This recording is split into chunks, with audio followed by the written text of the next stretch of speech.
नमस्कार, good morning, Ram Ram. कैसे हो आप लोग? मैं भरत खांडल आपके अपने यूट्यूब चैनल एसपी क्लासेस में आपका बहुत बहुत स्वागत करता हूं।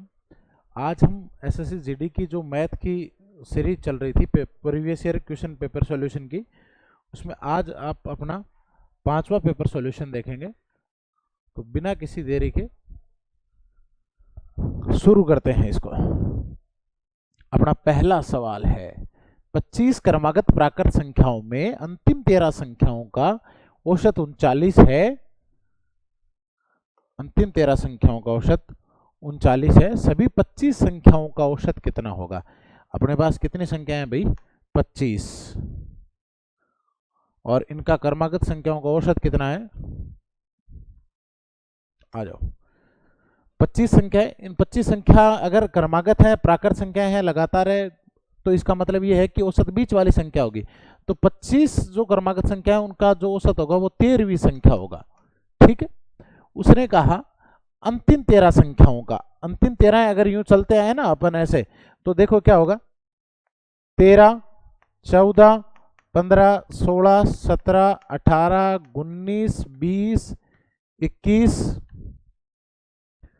22, 23, 24, 25। गिन लो भाई। देखो 3, 3, 6, 3, 9, 12 और 1, 13। ठीक है। अब इन 13 संख्याओं को औसत कितना दे रखा है? 39 दे रखा है। अच्छा, ये अगर मैं इन 13 संख्याओं को लूं तो इनमें बीच वाली संख्या कौन सी होगी भाई? 13 संख्या है तो बीच वाली होगी 13 प्लस 1/2। किसी में बीच वाले निकालनी है तो 1 जोड़ के आधा कर दो। 7वीं संख्या तो आप गिन लो, पहला, दूसरा, तीसरा, चौथा, 5वां, 6ठा, 7वां, 19वां।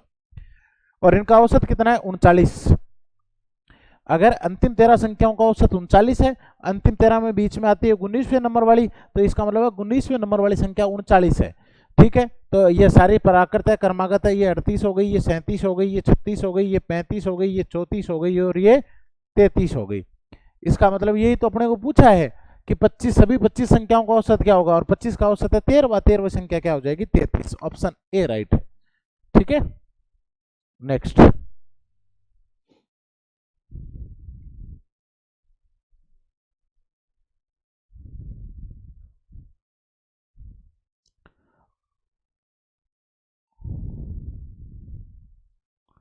अध्यापक के वजन को शामिल करने पर 22 छात्रों के एक समूह का औसत वजन है वो 1 केजी से बढ़ जाता है। यदि 22 छात्रों के समूह का आरंभिक औसत कितना था? 31 था, वो तो रहेगा ही, है ना।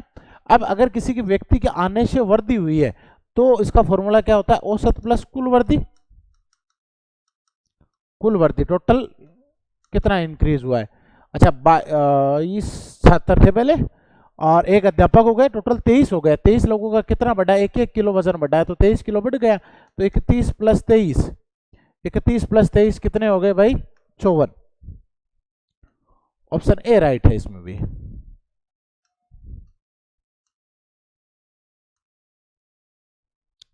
अगला सवाल देखो, ज्योमेट्री का। एक शंकु की ऊंचाई 16 मीटर है तथा उसकी आधार की त्रिज्या 30 मीटर है। यदि इसकी रंगने की दर 14 रुपए सेंटीमीटर स्क्वायर है तो शंकु के बाहर से रंगने का कुल खर्चा क्या होगा? अब देखो, मैं अगर आपको एक बात बताऊं, आपको यहां पता करना है, क्या ज्ञात करना है? पेरीमीटर ज्ञात करना है, एरिया ज्ञात करना है, या फिर आपका वॉल्यूम ज्ञात करना, आयतन ज्ञात करना। तो आप एक तो रेट से देख सकते हो। देखो रेट कितनी दे रखी है? 14 सेंटीमीटर रुपए प्रति सेंटीमीटर स्क्वायर। इसका मतलब अपन कह सकते हैं कि सेंटीमीटर स्क्वायर में क्या होता है? एरिया। तो यहाँ एरिया फाइंड करना अपने को, है ना। और इसके सिर्फ बाहर से रंगना है तो सिर्फ सी से काम आएगा, वक्र पृष्ठीय क्षेत्रफल। और उसका फॉर्मूला होता है पाई आर एल। मान रख दो 22/7।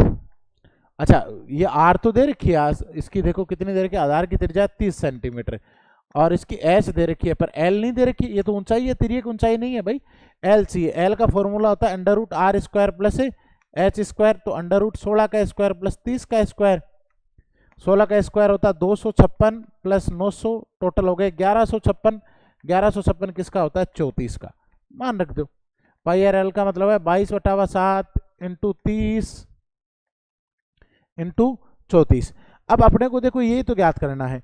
अब इसको यहाँ का यहीं पड़े रहने दो क्योंकि ये कट नहीं रहे हैं, 7 से डिवाइड नहीं हो रहे हैं भाई। ये तो सिर्फ एरिया है, इतने एरिया पे अपने को क्या करना है? रंग करना है। ठीक है। अब इसका रेट कितना है? 14 सेंटीमीटर स्क्वायर, तो फाइनली रेट से भी गुणा करना है। आप मान लो किसी 100 सेंटीमीटर स्क्वायर एरिया अपने पास और 2 रुपए 1 सेंटीमीटर स्क्वायर के लगे, तो 100 इंटू 2 200 लगेंगे। सेम बात इसमें ही है। तो ये आ जाएगा 22/7 इंटू 30 इंटू 34, ये तो एरिया हो गया। और एक का 14 रुपए है, तो इतने का कितना होगा इंटू 14। अब देखो, अब ये कट गया 2 से, अब 2 से कट गया, अब ये आसान हो जाएगा अपना मल्टीप्लाई करने पे, और इन सबको मल्टीप्लाई करने पे कितना आ जाएगा 8 4 4 8 8 0, 44,880 रुपए। ठीक है,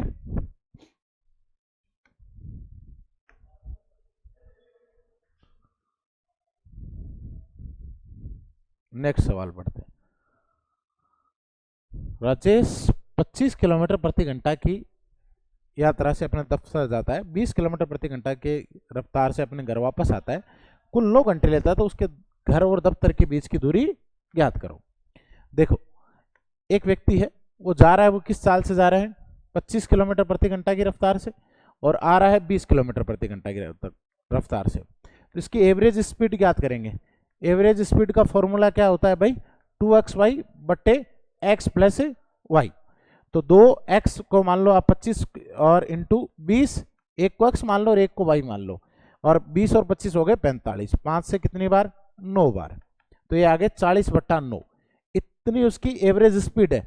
टोटल टाइम कितना लग रहा है उसको, 9 घंटे लग रहा है। तो टोटल डिस्टेंस कितना होगा, वही स्पीड इंटू टाइम, स्पीड है एवरेज 40/9 इंटू 9 घंटे लग रहे हैं, तो 40 किलोमीटर डिस्टेंस है टोटल।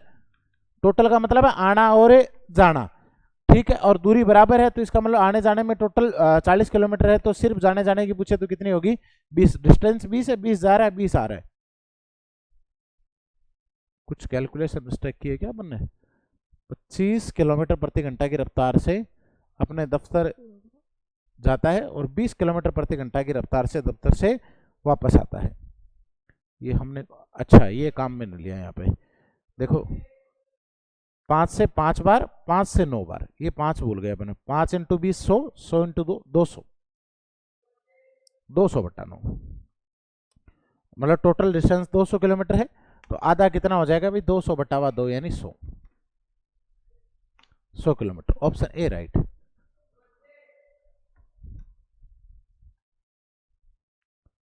हाँ, ये सिंप्लीफिकेशन का सवाल है, जो कि टाइपिंग है वो भी थोड़ी सी इसकी गड़बड़ हुई है, तो अपन इसको ठीक करते हैं।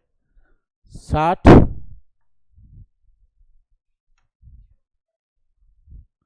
इस सवाल को मैं सिर्फ आपको ठीक करके दूंगा, सवाल आप खुद करो।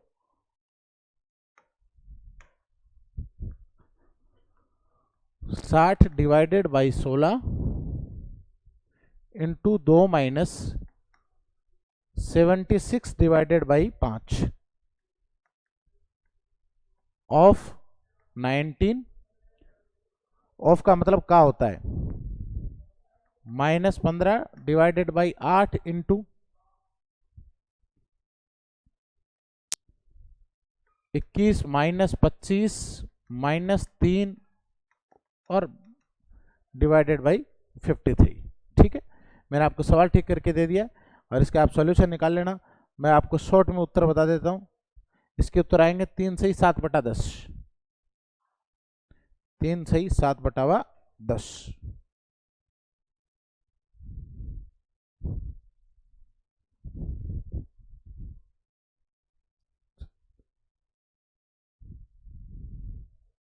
प्रत्येक 2 सेंटीमीटर व्यास वाली शीशे की गेंद है, उनकी संख्या ज्ञात करो जिन्हें 18 सेंटीमीटर व्यास वाले एक गोले से बनाया जाता है।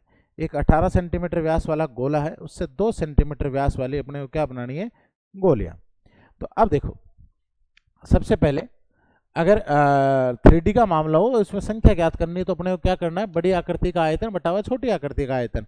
बड़ी आकृति भी गोला ही है, तो गोले का आयतन का फॉर्मूला क्या होता है 4/3 पाई आर की क्यूब। छोटी भी वही है, स्पेयर ही है, तो 4/3 पाई आर की क्यूब। ये दोनों कैंसिल हो जाएंगे, आर ही बची। आर देखो इसकी कितनी है 18 सेंटीमीटर है, तो 9 हो जाएगी, 9 इंटू 9 इंटू 9, और बटा उसकी कितनी है भाई 1 इंटू 1 इंटू 1, क्योंकि 2 सेंटीमीटर व्यास है तो रेडियस 1 सेंटीमीटर होगी। ये आ जाएंगे 729। Option A.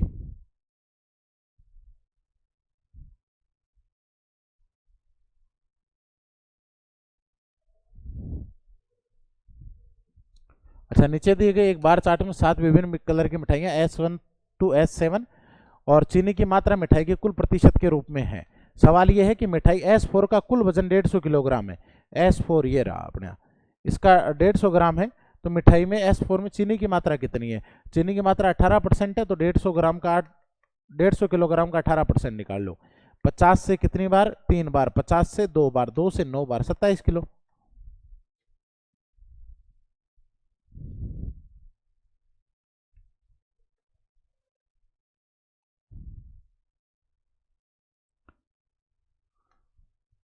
एक राशि चक्रवर्ती ब्याज पर 3 वर्ष में स्वयं का 5 गुना हो जाती है। ब्याज का संयोजन है वार्षिक रूप से किया जाता है। कितने वर्षों में राशि स्वयं की 125 गुना होगी? देखो सवाल क्या कह रहा है, 3 वर्षों में कितनी हो रही है? 5 गुना, तो 5 की पावर 1 लिख लो। फिर अपने को करना है 5 की पावर 3, 125 गुना करना है तो इसको पावर में लिख दो। अपन एक्स ईयर मान लेते हैं, एन ईयर मान लो, कुछ भी मान लो, बस पावर को क्रॉस मल्टीप्लाई कर दो। तो 1 इंटू एक्स बराबर 3 इंटू 3 यानी 9 ईयर्स में हो जाएगी। और ये ऐसे चलता है भाई, 3 ईयर्स में क्या हो रहा है? 5 की पावर 1 हो रही है, फिर इसका 2 गुना होगा ना, तो पावर भी 2 हो जाएगी। 6 ईयर में 5 की पावर 2, और फिर अगले 3 ईयर्स में 9 ईयर्स में कितने हो जाएंगे? 5 की पावर 3। ऐसे पावर बढ़ते रहते हैं इनमें।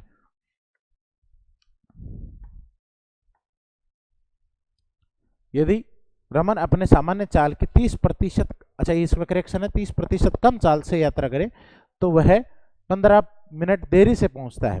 अगर स्पीड कम कर देता है तो वो 15 मिनट क्या करता है? देरी से पहुंचता है।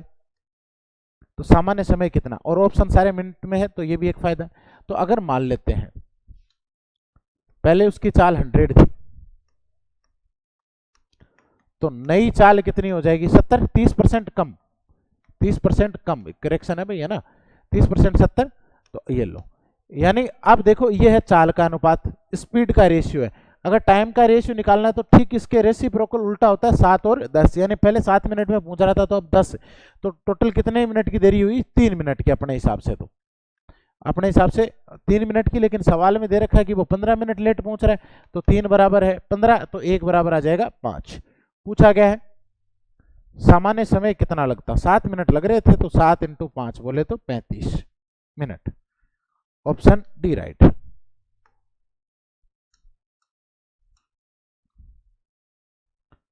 अच्छा, 3 संख्याओं का औसत 23 है। पहली संख्या अन्य 2 संख्याओं के औसत से, इसमें भी करेक्शन है, पहली संख्या अन्य औसत से, सिर्फ औसत से भाई, है ना?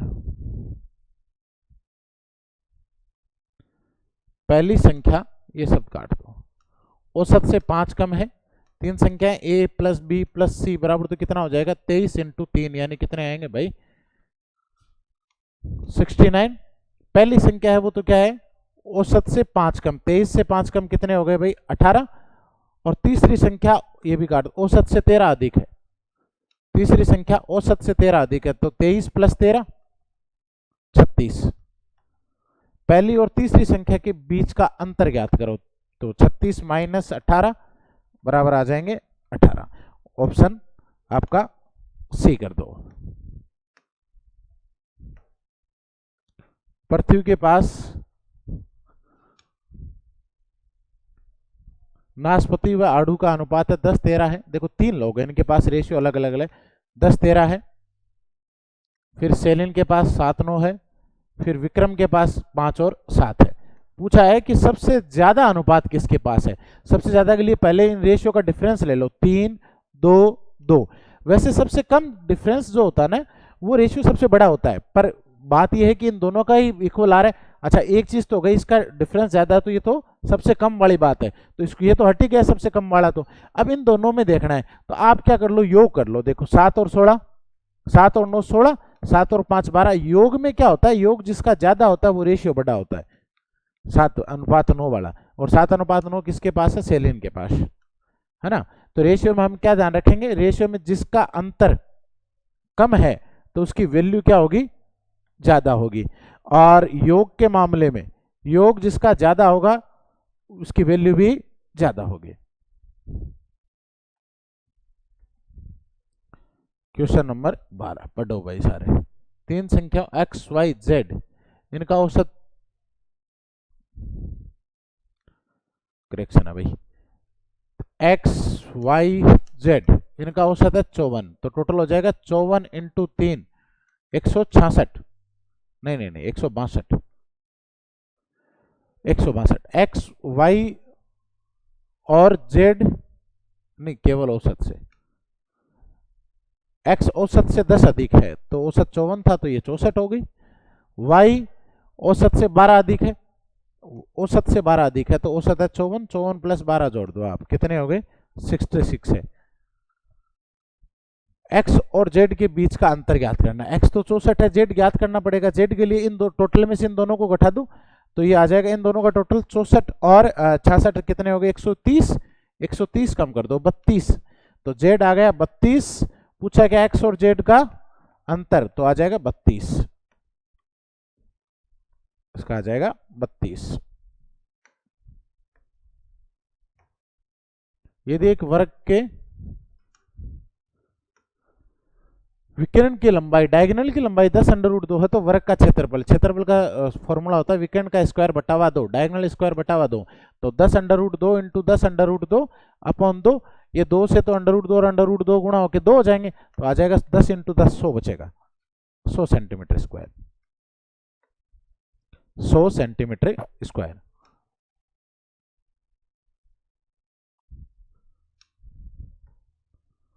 अब अपने को क्या ज्ञात करना, 2 की पावर 3 इंटू 3 की पावर 5 और 3 की पावर 3 इंटू 5 की पावर 2 का एचसीएफ।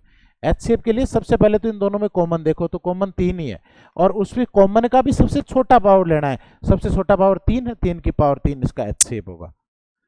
हाँ अगर एलसीएम पूछ ले तो कॉमन नहीं सारे लेने हैं, सारे मतलब 2 भी लेना है, 3 भी लेना है, 5 भी लेना है, और एलसीएम के लिए मैक्सिमम पावर ली जाती है, मैक्सिमम देखो 2 की तो 3 है और 3 की 5 है और 5 की 2 है, इसके लिए मैक्सिमम ली जाती है, मिनिमम ली जाती है, पर इसमें यह भी ध्यान रखना कॉमन हो तो ही लेना है। साधारण ब्याज की राशि एक निश्चित धनराशि 8 वर्षों में कितनी हो रही है, स्वयं की 5 गुना हो जाती है, 24 वर्षों में समान साधारण ब्याज की दर पर स्वयं का कितना गुना हो जाएगी। 8 वर्षों में 100 रुपए है मान लेते हैं तो ये 8 वर्षों में कितने हो रहे हैं, स्वयं की 5 गुना 500, तो इंटरेस्ट ब्याज तो कितना हुआ भाई 400 ही हुआ। 8 साल का अगर 400 रुपए है तो 1 साल का 400 बटावा 8 बोले तो 50 रुपए। 24 वर्षों में, 24 वर्षों का ब्याज ज्ञात करो भाई, हर साल अगर 50 रुपए मिल रहे हैं तो 24 वर्षों में उसे रुपए मिलेंगे 1200। 24 वर्षों में कितने गुणा हो जाएगी, उसने मिश्र धन पूछा है तो 100 तो अपने ओरिजिनल वाले भी तो हैं, 1200 ब्याज के टोटल 13 गुणा हो जाएगी 1300 रुपए, ऑप्शन सी राइट है।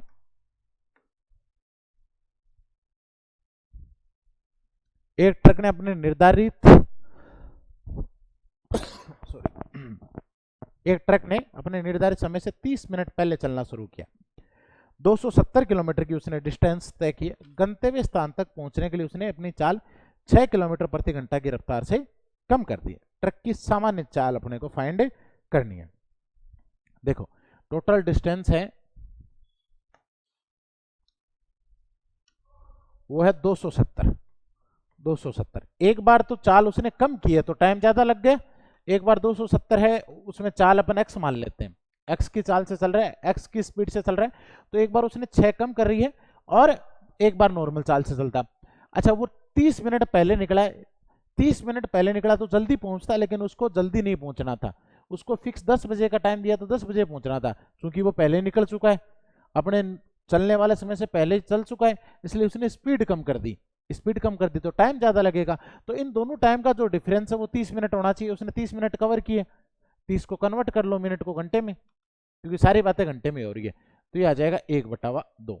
अब आप एलसीएम ले लो, एलसीएम आएगा x माइनस 6, तो यहां तो क्या बचेगा 270x और यहां क्या आ जाएगा, ये x हट गया तो ये हो जाएगा, ये मल्टीप्लाई होगा 270 से। अब देखो इसको ध्यान से समझना, एक लाइन में समझा रहा हूं, x इंटू माइनस 270 तो माइनस के 270 और माइनस 6 इंटू 270, माइनस 6 को अगर मैं 270 से गुणा करूंगा तो ये प्लस में आ जाएगी, क्योंकि ये भी माइनस है ये भी माइनस है, 1620 आ जाएंगे, कितने आ जाएंगे भाई 1620, ठीक है, बराबर 1/2 था। अब क्रॉस मल्टीप्लाई कर दो, अब इसको करेंगे तो देखो ये 270x था, ये तो 0 हो गया, 270 इंटू एक्स था तो 200, ये तो 0 हो गया, ये देखो x इंटू एक्स हो जाएगा एक्स स्क्वायर माइनस 6x बराबर ये 16 इंटू 2 3240। इधर ले आओ इक्वेशन फॉर्मेट में आ जाए, माइनस 3240 बराबर 0। अब देखो इस 6x के ऐसे दो टुकड़े करने हैं जिनको दोनों को गुणा करने पर तो कितना आना चाहिए 3240 और जोड़ने पर माइनस के 6x दिखाई दे रहा है। चलो इधर ले आते हैं ना, इस सवाल को अपन यहां करते हैं। X square minus 6x minus 3240 बराबर 0। तो इसको करेंगे तो x square minus 60x plus के 54x माइनस 3240 बराबर 0। वैसे तो मैं आपको शॉर्ट ट्रिक बता दूं, जो माइनस वाली वैल्यू है वही होगी। वैसे आप अगर सोल्व करना चाहो तो आप x कॉमन ले लो तो x माइनस 60 बचेगा, और इधर 54 कॉमन लोगे तो x माइनस 60 यहाँ कॉमन बचेगा। अब x माइनस 60 भी कॉमन ले लोगे तो इधर बचेगा x प्लस 54 बराबर 0। अब या तो इसकी वैल्यू 0 या इसकी वैल्यू 0 है, तो अगर x माइनस 60 बराबर 0 है तो x बराबर 60, और x प्लस 54 बराबर 0 है तो x बराबर माइनस 54। चूंकि x एक वैल्यू है अपनी स्पीड की, स्पीड माइनस में नहीं हो सकती, तो इसका सही आंसर है 60।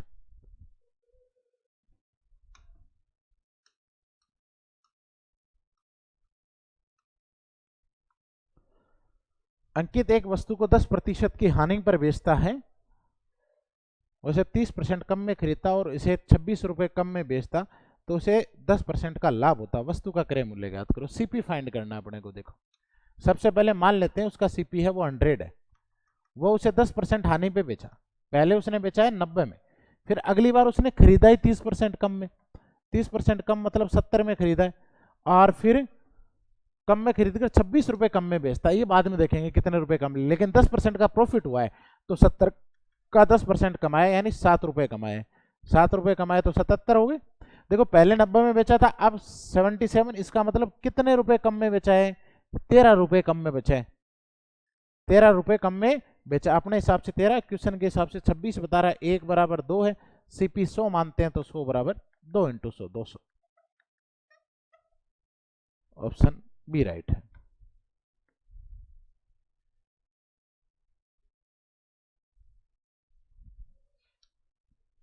ये एक मस्त सा सवाल है।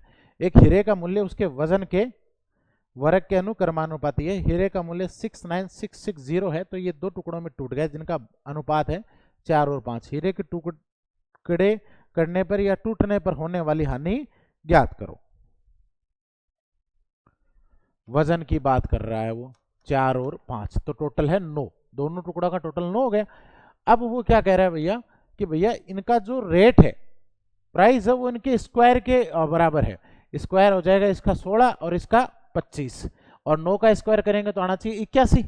अब देखो अगर मैं इन दोनों टुकड़ों की टोटल कॉस्ट निकाल, टोटल रेट निकालू, 16 और 25 कितने हो गए भाई 41। लेकिन वैसे तो अगर पूरे का ही करते हम बिना तोड़े अगर करते तो 9 का स्क्वायर 81 आना चाहिए, लेकिन इसका मतलब हमें 40 रुपए का घाटा होगा। देखो ये होता क्या है, एक पूरा हीरा होता है, उसके अगर हम टुकड़े करेंगे तो वापस डायमंड की शेप में नहीं कटेगा वो। अगर वो कटेगा तो दो इससे नॉर्मल होंगे। अब उसको वापस हीरे की शेप में लाने के लिए, डायमंड की शेप में लाने के लिए उसको तराशा जाता है, जिसकी वजह से हीरे के छोटे छोटे यूं टुकड़े किए क्रिस्टल शेप में लाने के लिए किया जाता है, जिसकी वजह से क्या होता है कि नुकसान हो जाता है पूरे हीरे का। और काटेंगे तो उसके टुकड़े करेंगे तो नुकसान हो जाते हैं, छोटे छोटे हीरे के टुकड़े और हो जाते हैं। और वो नुकसान इसने दे रखा, अच्छा हीरे का मूल्य दे रखा है भाई इसने, और नुकसान तो पूछा है। मूल्य दे रखा है कितना 69660। अपने हिसाब से तो रेट 81 होना चाहिए, तो 1 बराबर निकालेंगे, 1 बराबर आ जाएगा 860। नुकसान कितने का हुआ देखो 40 रुपए का नुकसान हो गया। 81 की चीज थी और हमें सिर्फ 41 रुपए ही मिल रहे हैं, तो अपने को 40 रुपए का नुकसान हो गया। तो 1 बराबर 860 है, तो 40 बराबर 860 इंटू 40, ये आ जाएगा 00 4 8 चौक 32 और 2 34, 34,400।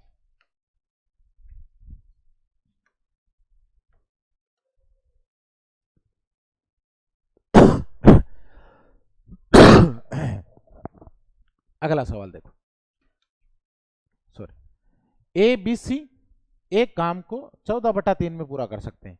ए प्लस बी प्लस सी तीनों मिलकर 14/3 पढ़ा रहने दो। जबकि बी और सी केवल बी और सी है वो 12/5 दिन में करते हैं। अच्छा ये ए और बी है भाई, और ए और बी है ना, फिर बी और सी, फिर सी और ए उसी काम को 16/3 में 16/3 में करते हैं। तीनों मिलकर एक साथ काम करें तो 2 दिन में कितना हिस्सा पूरा करेंगे। सबसे पहले तो इन दोनों का पहला काम क्या होता है, देखो अपन टाइम एंड वर्क में 3 बातें सीखते हैं। पहला काम एलसीएम निकालना, फिर 1 दिन का काम निकालना, और फिर अपन प्रश्न में क्या पूछा गया ये है। तो 14, 12 और 16 का एलसीएम लेंगे तो एलसीएम आएगा 336। नीचे 1 आ जाएगा क्योंकि 3, 5 और 3 में कुछ भी कॉमन नहीं है, 336 आ गया। अब अगर मैं इनकी 1 दिन की वैल्यू निकालूं कि भाई ए बी कितने दिन में एक दिन में कितना काम करते हैं, तो देखो इसका आ जाएगा 336/14 इंटू 3 ऊपर चला जाएगा, क्योंकि देखो जो बटे वाली संख्या वो फिर ऊपर चली जाती है, तो ये आ जाएगा 72, और ये आ जाएगा 336/12 इंटू 5, तो ये आ जाएगा 120, ये आ जाएगा 336/16 इंटू 3 आ जाएगा। अगर इसको करेंगे तो आ जाएगा 63 आपका। तो ये कितने कितने काम करते हैं, 72, 140 और 140 और 63। अब देखो वो कह रहे हैं 2 दिन में कितना काम करते हैं। सबसे पहले तो 1 दिन में काम जोड़ते हैं, 1 दिन में काम जोड़ेंगे तो 72, 140 और 63 टोटल हो गए 275। और काम कौन कर रहे हैं, 2AB प्लस बी प्लस सी। भाई देखो 2 बार आ रहे हैं, 2 बार ए, 2 बार बी, 2 बार सी। अच्छा 2 बार आ गए तो ये भी समझ लो 2 दिन में आ गए। एक ही बात है भाई, एक आदमी से 2 बार काम करा लो, चाहे उनको दोबारा रिपीट कर लो, वही है 2 बार आने सारे, 2 दिन में भी सारे 2 बार आएंगे। ठीक है, इसका मतलब ये है कि 2 दिन में 275 काम करते हैं। उसने पूछा कितना भाग पूरा कर सकते हैं, टोटल 336 था, 275 ही किया उन लोगों ने। ठीक है, तो इसका सही आंसर है 275/336, 275/336। चलो थैंक यू, आज के लिए इतना ही। जल्दी अगली क्लास लेके आएंगे आपके लिए।